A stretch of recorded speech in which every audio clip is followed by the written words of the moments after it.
Anybody ever dealt with rejection before?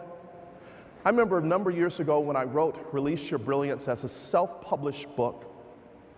I went to New York, I went to LA, Los Angeles, California to sell my self-published book.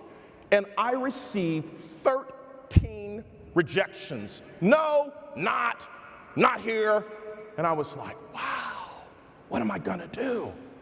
And all of a sudden, I let it go. And I went to a conference. A lady came up to me at the end of the conference. She said, "Young man, do you have a book deal?" I'm like, "No." She says, "I'm going to introduce you to someone." And she connected me with a gentleman, and he said, "I want you to come and speak at our convention." Did that, and he said, "I want to introduce you to some of my friends." And sure enough, he introduced me to a number of publishers that he had a relationship with. And he said, "Listen, this guy just spoke at our convention. We want you to give him a book deal."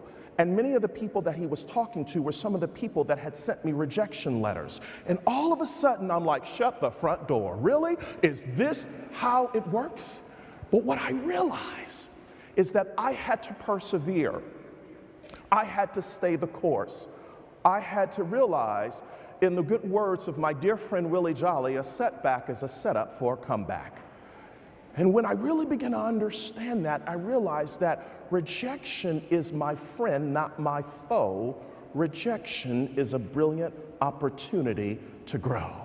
I want you to think about, no matter what rejection you may experience in the days to come, never forget that you have the wow. You have the ability to connect, and you are the difference that makes the difference.